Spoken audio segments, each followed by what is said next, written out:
Welcome to Season 2 of the Erotic Realm podcast, where we explore the world of eroticism, one erotic realm at a time. I'm Em, a sexologist and kinkster. The mission of the Erotic Realm is to humanize desire in all of its forms, including darker desires. Each episode, we dive deep into the psychology of desire with a sexpert, everyday kinkster, or a kink expert.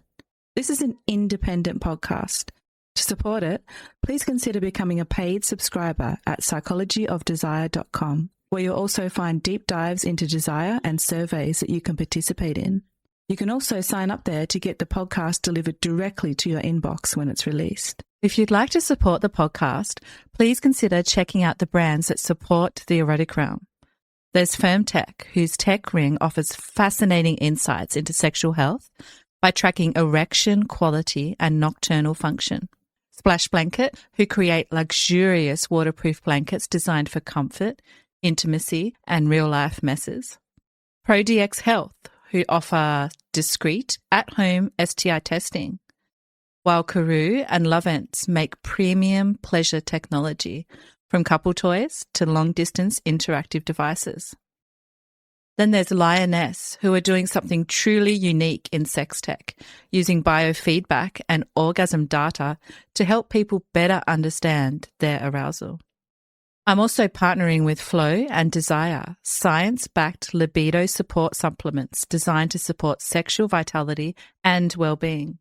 These are brands that I find genuinely interesting, science-backed, and I've used them myself, so they come with my recommendation. You can find the links to all of them in the episode description. If you try them, use the links below. It supports the show at no extra cost to you. And now, back to today's conversation. The following conversation explores one of the more misunderstood expressions of erotic power, financial domination. In this episode, I'm joined by Harley, a dominant whose erotic world includes financial domination, service submission, and impact play. We explore Harley's journey into kink, what being a dominant means to her beyond simply taking control, and why she's moved between periods of being deeply immersed in kink and periods where that part of herself has been kept more separate from everyday life. Then we dive into the psychology of findom.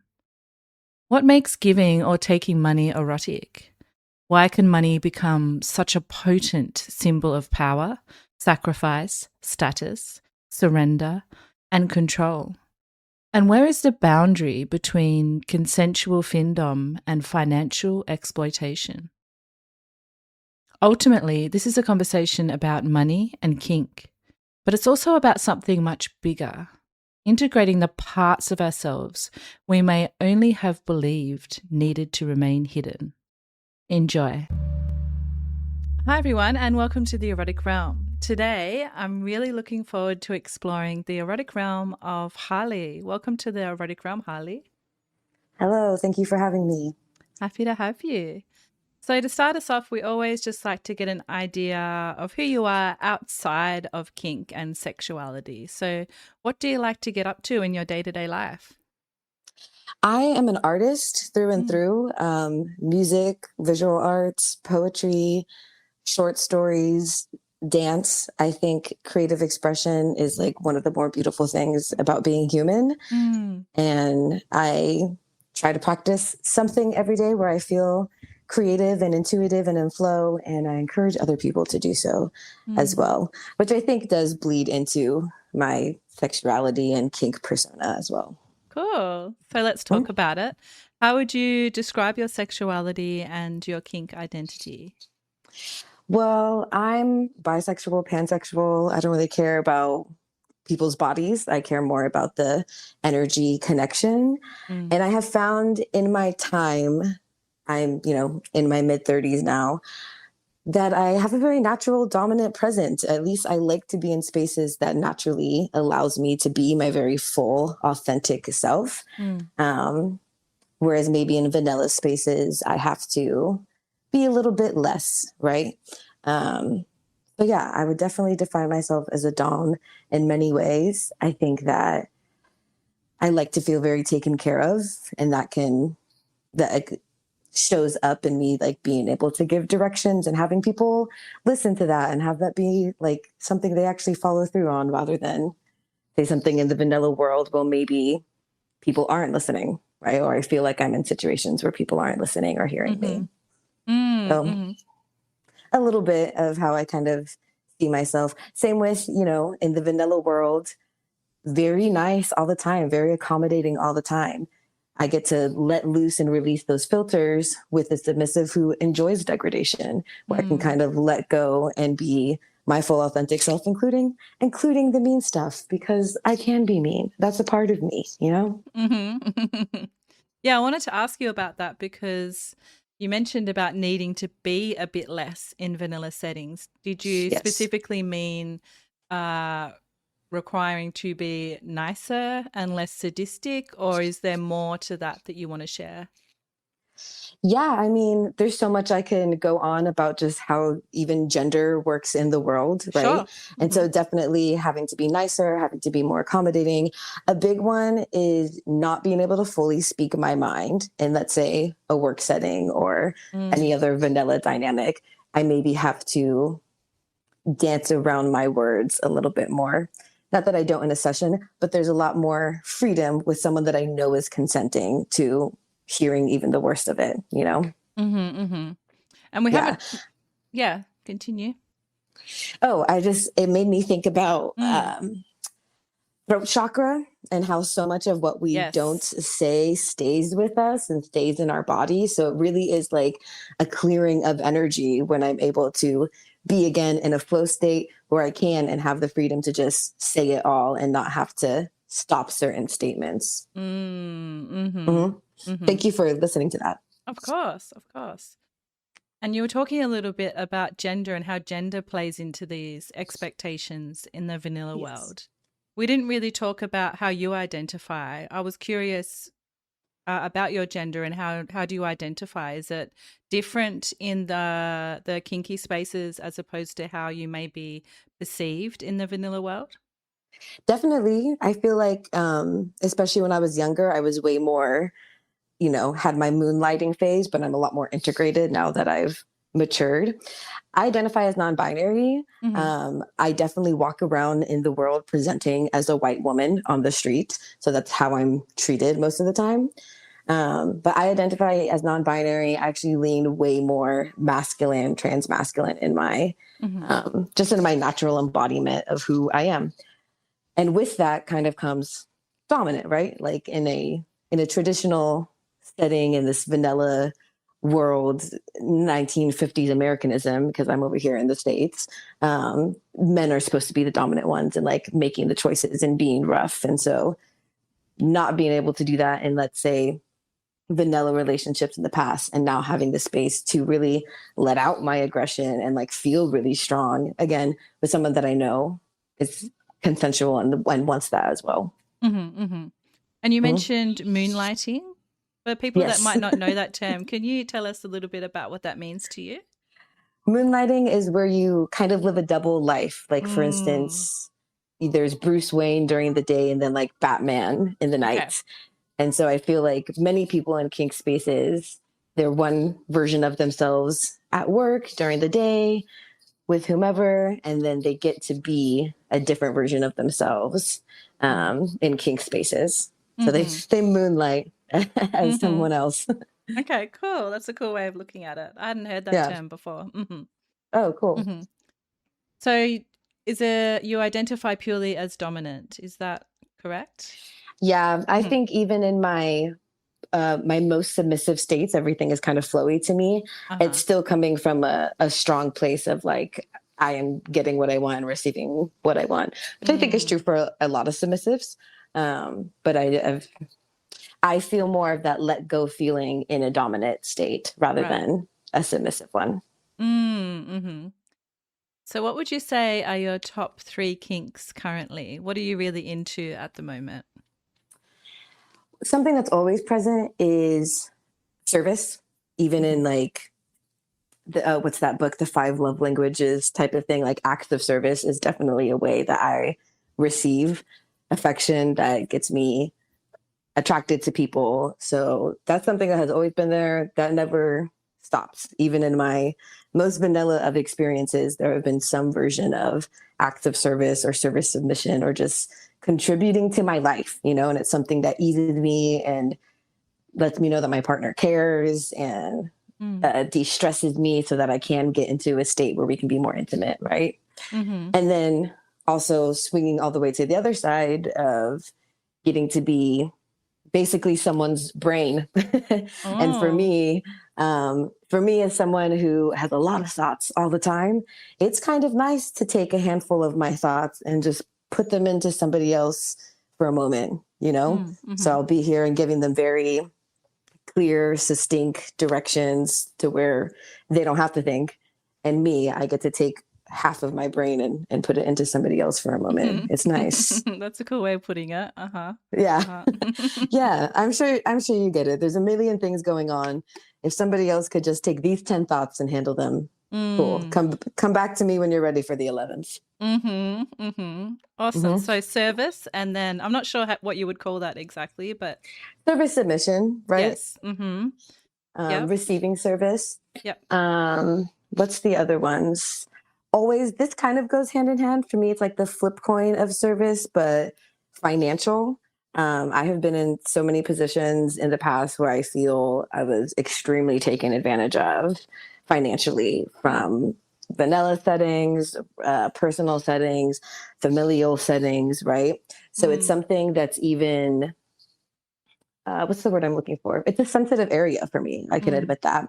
And so if someone's going to, again, be in my life, kind of like acts of service, I'm going to want them to contribute to my life as well. In that sense, I don't want you coming into my fridge and eating my food, right? You need to leave my fridge with a little something extra before you go.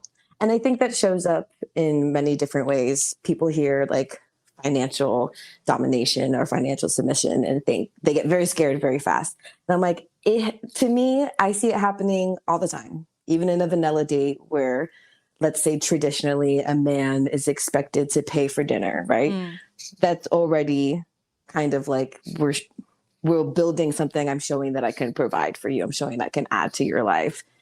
When I do it in a degrading, dominating way, it's just adding a level of honesty and transparency to the relationship, I feel.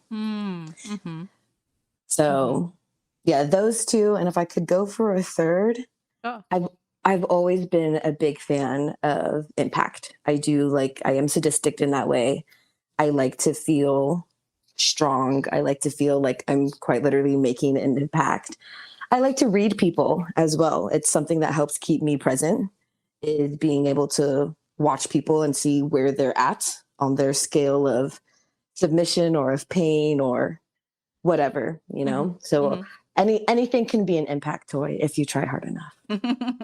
I love that. So cheeky. Yeah. Yeah. Okay, so we've got service submission, financial domination, impact play. Let's go back to the beginning of all of this. How did you discover the kink world? How did this all begin? Oh, great question.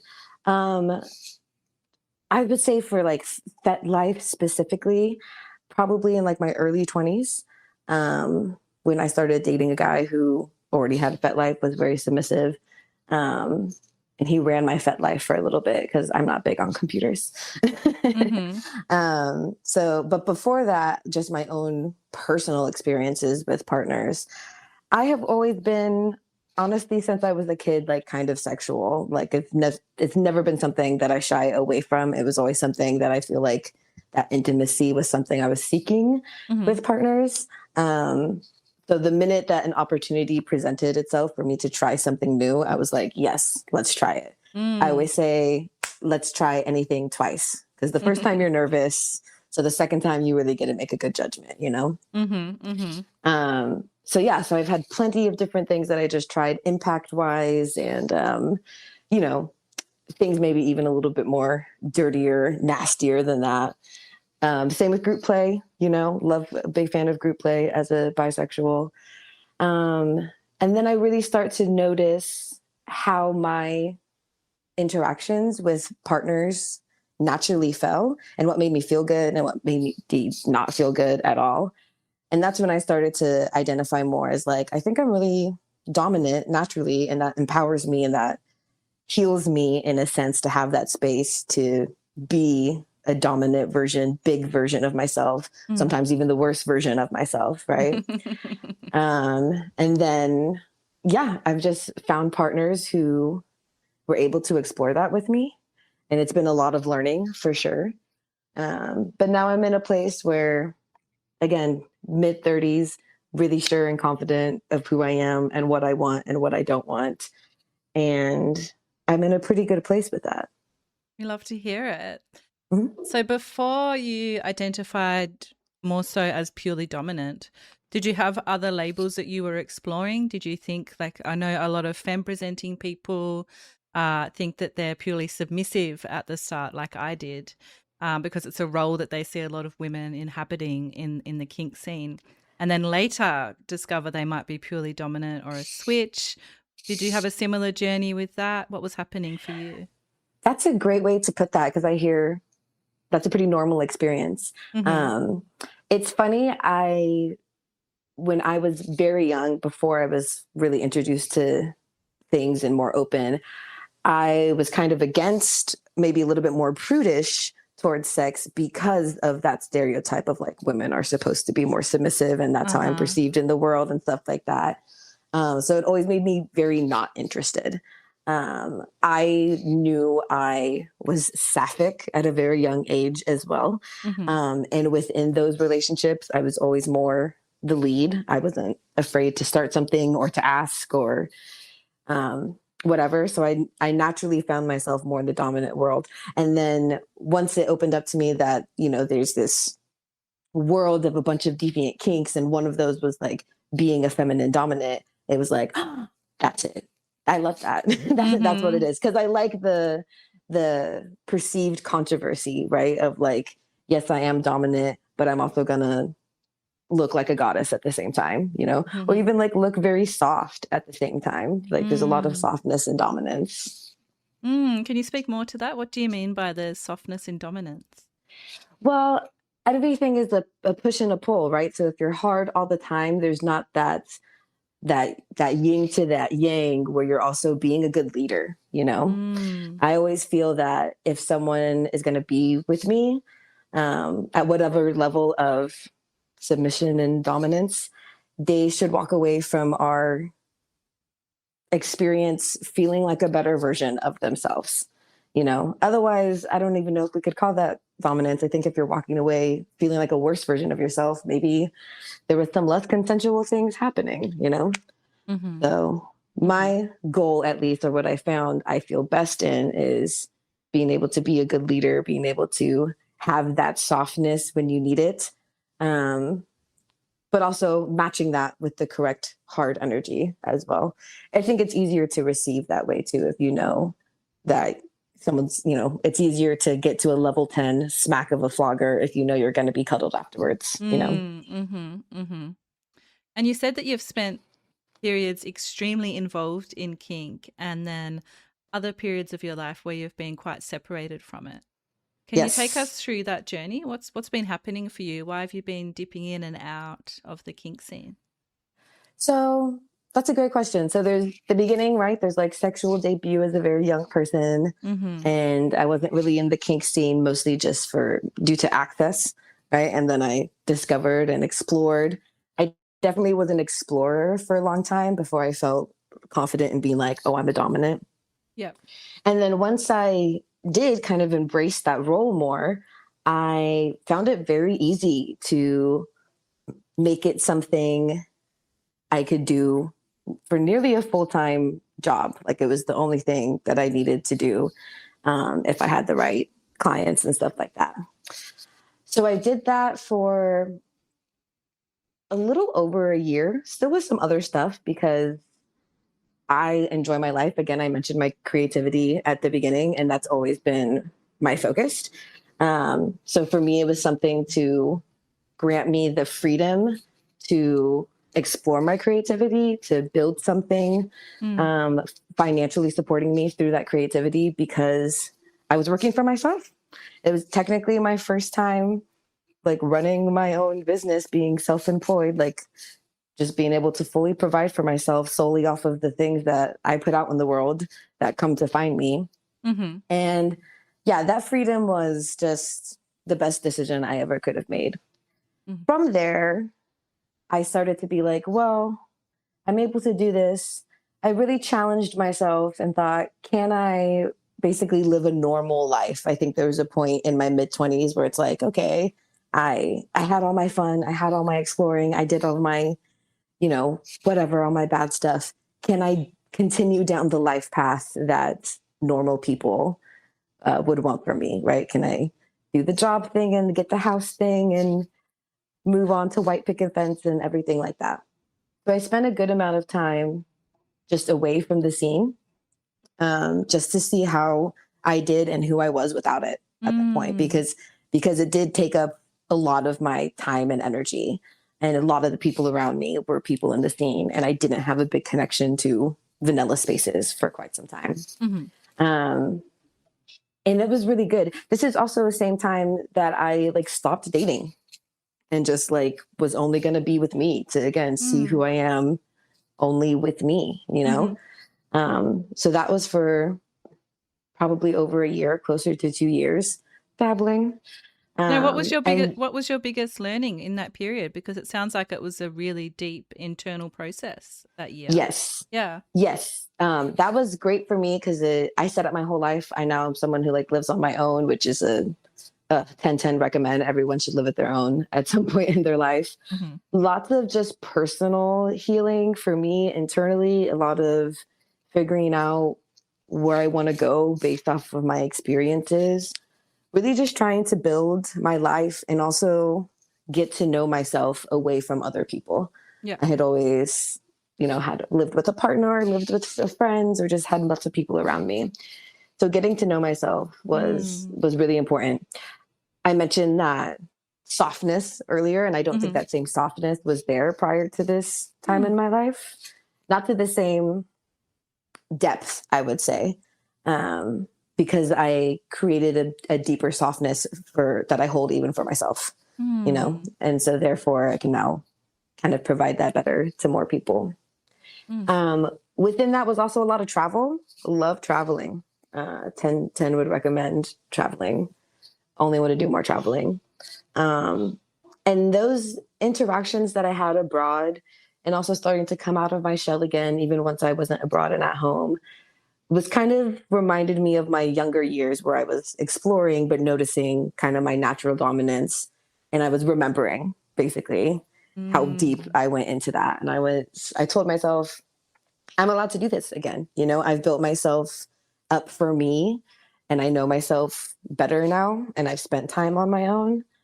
I don't need to be worried about being consumed into the kink lifestyle. It's something that I truly can enjoy just for me without losing myself to it. I think when I was young, I lost myself to it a little bit. So you've taken this year off and you've gone really deep into yourself. You've traveled, you've grown a lot, you've cultivated this softness, and then you've decided that you want to go back into the kink world. How did you make those first steps? Did you go to an event, a munch, go on a date? How did you do that? I did go to an event. This is while I was abroad, and someone I had met invited me to a play party. And I was like, I haven't done that in so long. Plus, anything goes when you're abroad. Sure. And so that was my first event back. And it sparked a lot of passion again. Of just how much I really noticed how much fun it was, like truly playing, which is something that I wasn't getting from other outlets. Like there is other forms of playing in the world, but there's something special about that form of super play in kink and just what it does to your nervous system, So I remember having so much fun. I remember feeling very empowered. I had told myself, I was like, I feel like myself. I feel like a stronger version of myself, a bigger version of myself. Back to that feeling of in the vanilla spaces, I have to be a little bit smaller for whatever reason. In kink spaces, I got to let go and really just like be out there. Can you share a little bit more about what happened at that party if you're comfortable with that? Were you Ooh, just okay. watching people? Were you No, just watching? Were you I did end up playing? playing. Mm-hmm. I watched for a long time because that's just how I am. I take a while to accumulate to spaces. Sure. Um, but I did watch for a while. I did go with somebody with the intention of playing. Mm-hmm. So through our shared interest, we knew what kind of scene we were going to do. It was impact. Watched for a long time just to catch a vibe of it, see other people. Honestly, just like kind of making my nervous system feel safe, right? Yep. And then played with the person I went with, felt really great. Mm-hmm. Through that, other people who were watching me play. There was one person after that that had asked to play with me, and I was like, "Yeah, let me like take a break. Let's talk a little bit. Let's see what happens." And then I ended up playing with them for a little bit, an impact scene as well. And it was really great. And just also being around people and being able to talk about these types of things. I think at this time I kind of needed it because I had been in only vanilla spaces so long, Mm-hmm. and having been just to myself, I like forgot how much of my sexuality and sensuality is a part of me and deserves the space to exist and explore and experience. Isn't it interesting how easily we can forget something so important like that if we Yes. don't experience it for a while? Yeah. Mm-hmm. So it was definitely a reawakening going to that party. Yeah. Which Awesome. then led me back to FETs and going back to munches and things like that. Mm-hmm. Amazing. So let's get into the part of your erotic psychology that you particularly wanted to explore today. You mentioned about financial domination earlier. Yes. So is that something that you explored in the past and you're not exploring now, or is something that you're more into at the moment? What is it that you're into around financial domination? How does it fit into your life? So I did experience it more in the past when it was something that, I mean, going from just like an impact scene service provider to then full board dominatrix scenes, including financial, right? I was introduced to this by previous submissives. At the time, it didn't really click for me because it was something I was doing for work. And I felt very much like, oh, I am providing a service, you know, through this. It was fun though. And I was not only doing financial domination for work, I was doing impact scenes and other things as well. So I just considered it kind of part of the offerings that I had for people to do scenes with. It really wasn't until I was dating more vanilla afterwards, right? I had given myself time to myself. I started dating again, but not really in a kink way. And I was noticing there in those relationships what was important to me, like what made me, especially without kink being an element, I was like, what is really turning me on? What really gets me attracted to this person? What makes me feel safe with this person enough to be intimate with them, you know? And I was noticing, I was like, it is people who can provide and who aren't afraid to provide in that way. It's people who show up to my door with an offering. You know, I had a lot of experiences in vanilla cases where I just felt very taken from, like even just from a simple date, right? Out in public, dinner, drinks, whatever.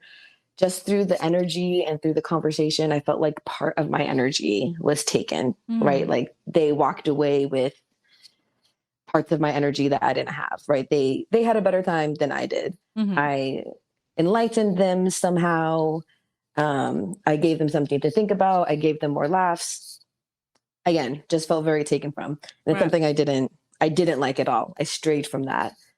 So it was really my vanilla experiences that were showing me like this type of stuff is really important to me. Like people being able to pay for my things or get me things that I need. Again, as well, service was part of that. People who can help me in whatever I need done around the house, wherever. Those are the things that I saw like couldn't be shaken, even not being in a kink relationship and not being active in the kink scene. Those were things that were very obvious. Like, this is stuff I need if I'm going to have any type of lasting dynamic with somebody. And with that, I did a lot of pondering, right? Because admittedly, there's like a lot of shame that can be around that things can feel, transactional or Sure. gold diggery, whatever bad things that you can put to it. But I was honest with myself and let myself know, like, hey, given who I am, where I'm at, my experiences, this is something that's important to me, and comparing that to vanilla life as well. Like if people are getting married, I think that's a financial decision, and that's stuff that you take into account. So I normalized it a lot through vanilla relationships. And then coming back into the kink scene, it was, again, kind of that relief. Like I could just be straightforward about what it is that I need for my needs to be met, rather than dance around it or have to have different conversations with, say, a vanilla partner. Like I can cut through the bullshit in the kink scene, Yeah. This is what it is. Yeah. Although even in the kink scene, with when people talk about financial domination, there can be a bit of pushback about it and like negative views around it as a kink. What would you say to someone that might be listening to this right now and they've never really heard of financial domination, or they might have this negative view about it? What would you say if you could speak to them? Yeah. I hear this all the time. This always comes up. So thanks for bringing it up. I love to use the metaphor of a 1950s household, which is a kink that people will say they have. They want to have that whole experience where they have the costumes and the role play and the gender play and everything like that. I say if this was the perfect picture 1950s household, you would have the man going out and earning money, and he would pay for literally everything. I mean, this is the time in which women couldn't even have a bank account, So, and what did she provide? Emotional support, a family, lovingness, that softness, also telling him like, hey, garbage needs to go out, lawn needs to be mowed, like all these types of things. It's just dressed up in a different way. Right? A 1950s household is super role play. You have the dress, you have the makeup, you have the suits, you have the ties, you have the language. It's a different way of dressing it up. But at the end of the day, it's going to be that like man is the provider. If you're going on a date, he's going to pay for something. If he's going to pursue you, he needs to show that he can pay for a house. He can pay for your lifestyle, right? This is just a different way of dressing up that same thing. It's something that's, not as tidy and not as clean for people who want something more rugged. And for me, more honest. It's like very, very honest to me, especially living under late stage capitalism. Like, hey, this is where I'm at. I can meet my own needs. If you're going to be in my life, you need to show me that you can bring something to my table. And maybe that depends on what they have to offer, right? I don't discriminate. I have some people who will literally send me $5 to have a cup of coffee on me, right? And that's because they only have $5 to give. And that's great because it's the energy that matters more, right? It's the energy of how you're giving and the gratitude you're giving and saying, hey, I value you in my life, literally valuing you in my life. Let me get you breakfast today, So how do most people react when you describe it like this? I have a lot of people start to understand, especially people who they can tell within them that they're curious, but they don't really know why. And these are the types of things that I explored with myself when I was noticing. And again, normalizing that it's okay to have this be a part of your sexual experience, because it is. I mean, it's one of the better experiences I had in my life was being treated to a whole day abroad, had everything bought for me, like went to a spa, went to dinner, went to a show, was driven and chauffeured around everywhere. I had never been more turned on in my life. We had a great time, because I was provided for. So a lot of people start to understand. I do think it triggers a lot of people, and that's okay. I think it brings up a lot of people's insecurities because maybe they feel they aren't in a position to be giving, whether it's $5 or $100 or $500 or $5,000, right? They feel like they're not in a position of being able to give. And I think that brings up their own insecurity. Yeah. Which again, their journey, totally fine. If there's anything that I like about kink is that it really kind of exposes us to us so that we can navigate ourselves, you know? And of course, the big difference between what some of these people might be worried about and what you're talking about is consent, right? As well. Yes. Like you're being upfront about these desires that you have and these wants that you have. You're not tricking people into taking you out on a date and, you know, paying for it at the end of it. So I think that's what a lot of people, I think a lot of people think that it's like that when they hear financial domination. Yeah. They think it's very scammy. And I can understand. And you know what? I will even go to say that maybe it's not for everybody and you may have a bad experience, right? You should judge people accordingly. But I do think exactly consent and ethics is a huge part of it. And I'm not, you know, it's not a service. That's something that I do tell some people that meet me who are used to paying for a service, including financially dominated. I'm not doing a service. I'm like genuinely having relationships with people. You know, we're having dynamics, and a part of that is financial. I'm not going to chase anyone down. You know, if you don't send me something, cool.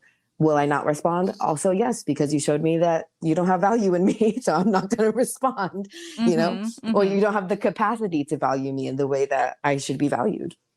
So there's definitely ethics and consents that can be applied to this that I think will make people ease around the subject. Yeah. So let's dive into it even deeper, because one of the traditions on the podcast is bringing in a piece of research to explore with each guest. And I actually found one that was where researchers looked at findoms. So the title is Findoms, Cyber-Mediated Sex Work and Rinsing.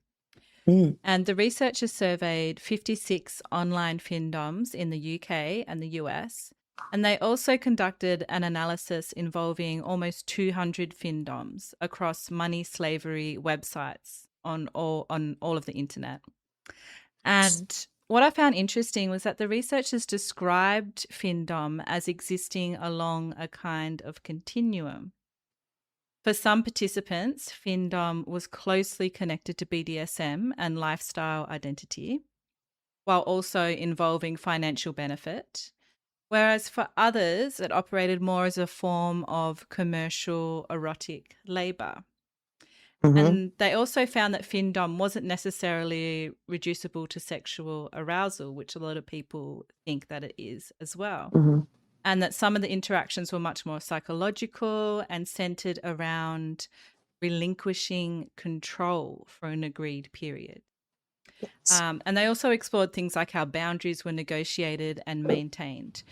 So when you hear that these researchers describe findom as existing on a continuum, does that reflect what you've observed, that there's different types of findoms out there? Oh, yeah, absolutely. I think that's actually a great way to put that, exists on a continuum. But I kind of believe most things are on a scale, right? Yeah, because for some people, kind of how I was experiencing it when I was younger, like it really is that true transaction, and this is a service, you know? And now I'm way more on the other side where it's like, no, this is a way of how I navigate my relationships. And each person is different, you know? There are some people that money is not involved in our dynamic at all, you know, because it doesn't need to be. And then there are other people who, kind of like this one said, there's nothing really sexual about our dynamic, but it is about the money, and it's about that power exchange, you know? So you've had interactions on all levels of the continuum that they're speaking about. Yeah, absolutely. Because I think for each person, it's different. Each submission, it's different, you know?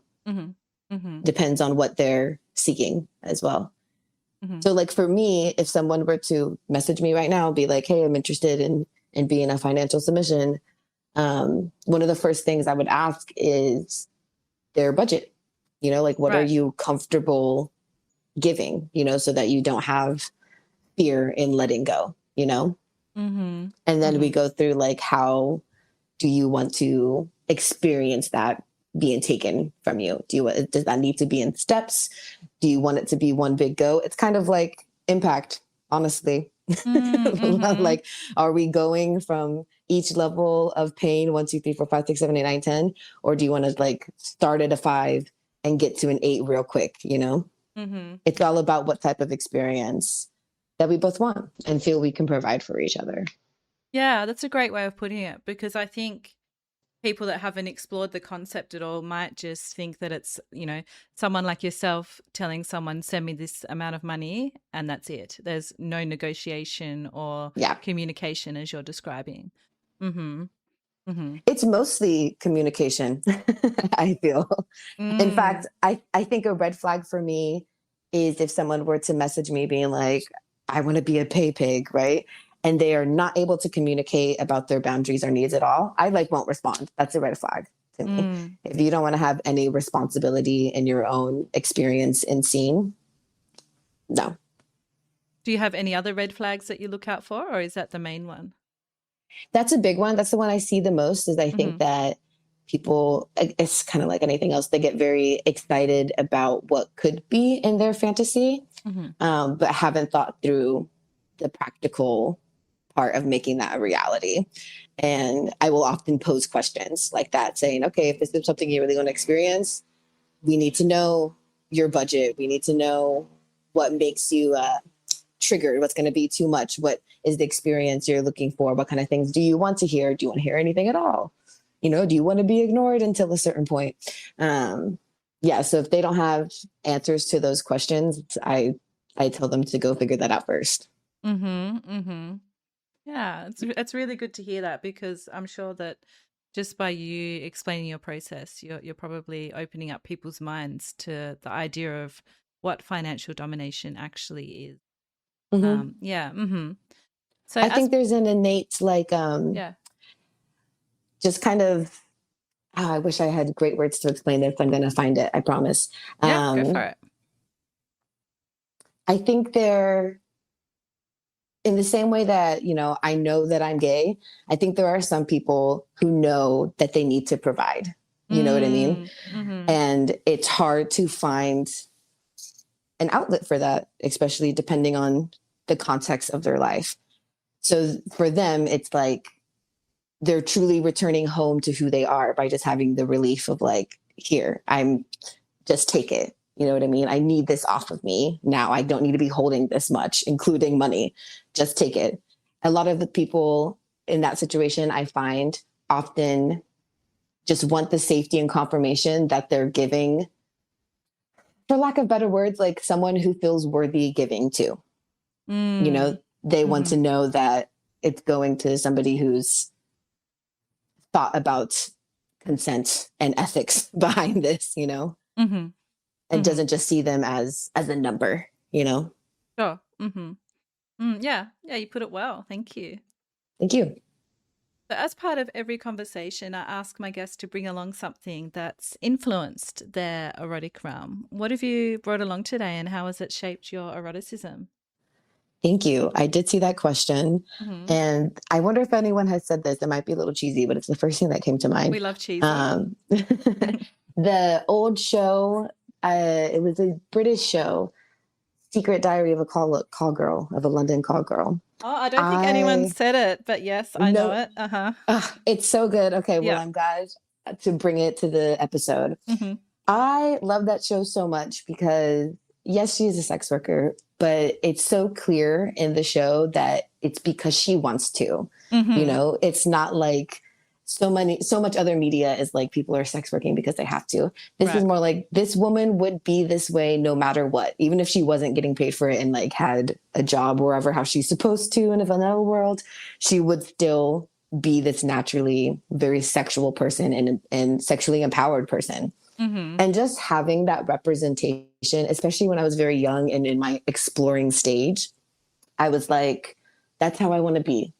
I want to be free enough to just do what I want and have the dynamics that I want, and without the shame and guilt. And that's what I loved about that show, is that she really was just being herself. And yes, she had so many things to navigate, but she was truly empowered to just do what she wanted. Plus there was a lot of, inspiration on that show. There's an episode where someone asks her to be a dominatrix for her or for him with no sexual things at all. And it like confuses her because she's so used to sex. And she's like, what do you mean? And she tries it out and she learns that it's not for her, that like the sex is part of it for her. And even though the dominatrix part is fun, if it's not bringing physical sex, she doesn't have as much interest in it. That was really affirming to me for the opposite, basically, because there was a lot of scenes I was going through where I felt like I didn't want it to result in sex. I was like, I'm very satisfied in a different way, but I don't need physical contact right now.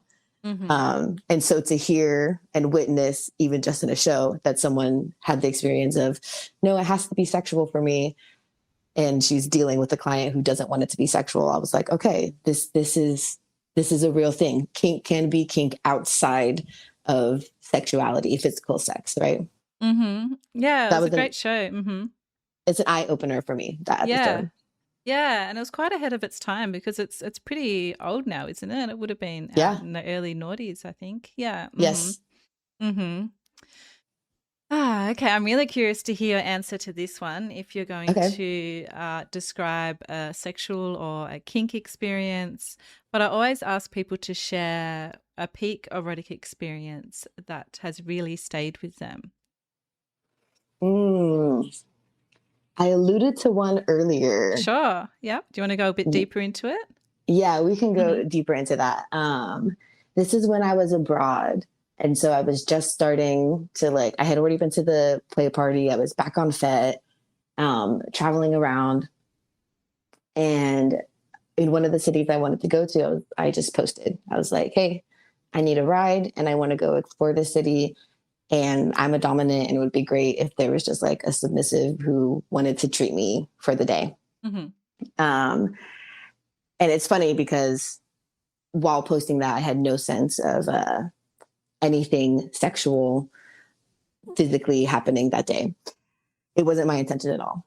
But throughout the day, this person was just like, we had a really great dynamic. We met up prior. He ended up driving me out to where I wanted to go, treating me to a whole bunch of things. And he was really good at just reading me, which is as the more dominant person, I don't think I get that experience a lot. I'm usually having to tell people things. But he was, very experienced person. And it's like he would read my mind. Like I wouldn't have to say something. He would kind of already be doing that thing. And it was just really great to feel seen that way and taken care of that way and have someone value me in that way, that we grew really close throughout the day. Like it was a one-day thing, but I felt like we had known each other for years. Right. Wow. And we just meshed super duper well. To the point where at the end of the day, things got very physical, and ended up spending the night with him. And it's still to this day, one of my more favorite experiences. We still keep in contact, even though we are not in the same country, but we'll check in on each other. And I think that it's cool that even just from one day, we still have a friendship, Yeah, how beautiful. And, this is what kink allows as well. All of these wonderful connections that might only have been a day or a night, but it can last, the friendship from it can last a lifetime, right? Yeah. Yeah, totally. He was a great submissive, because I remember him saying that he doesn't see submission as wanting to feel smaller. He sees it as coming from a place of support. And I really liked that he was able to define that. And he defined that early on, within the first couple of sentences of conversation. I was like, okay, you really know who you are and you're accepting of that. I had mentioned some red flags earlier. I think one of them is when people, especially men, have submissive tendencies that they haven't really accepted within themselves yet. I think that's where they start to get bad feelings around, and maybe start to act out. But this guy didn't have that at all. He very much like had full acceptance of himself and was confident in that. And it was super sexy. Super sexy. Hopefully yep, he hears this. Submissive. I'm sure he would love to hear it. Yeah, he will. He'll be very happy. Well, shout out to him. He will listen, trust me. Yeah.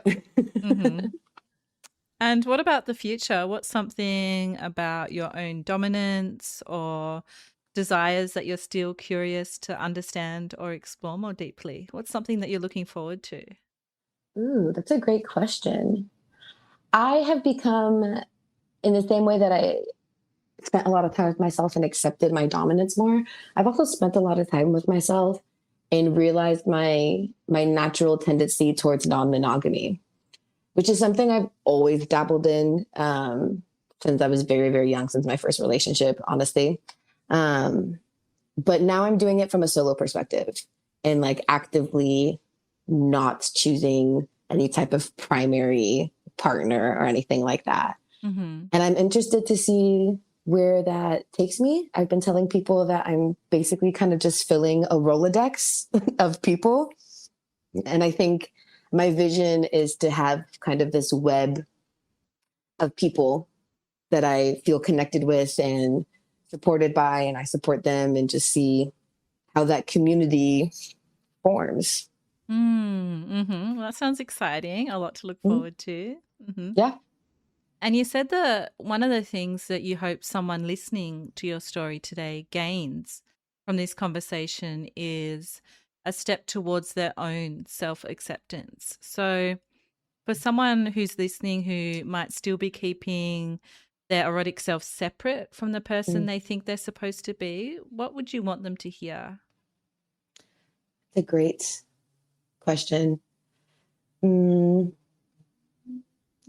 The phrase that comes to mind is the sooner the better.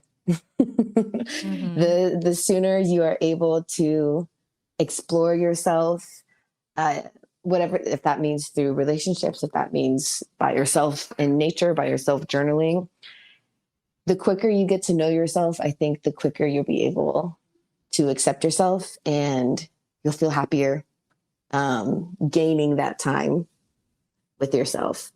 I think what most people, a lot of people who maybe don't accept themselves or work through some things until later of life, I hear a lot of people say that they feel like they lost time with themselves. So the sooner the better. Let go and explore. Yeah. Great advice. Great advice. Thanks. And finally, if you had to describe your erotic self in one word today, and one word only, what would that word be and why? Ooh, one word. Yep. I'm going to say delectable. I was going to say delicious, but it's a bit more than that. Delectable is like you savor each moment just a little bit more. And I believe that's my word, is because that's what I look for in my dynamics with people, is that presence and that ability and capacity and want to savor every moment of the dynamic, savor every moment of the scene. So what a great way to live. Delectable. That's a good question. Well, Harley, thank you so much for joining me today. And yeah, what I've loved about this conversation is that you've shown there's so much more to things like financial domination and kink than many may first perceive. And I think your story really asks us to become curious about the desires we're quickest to judge. So thank you so much for sharing your perspective with us and for taking us into your erotic realm today.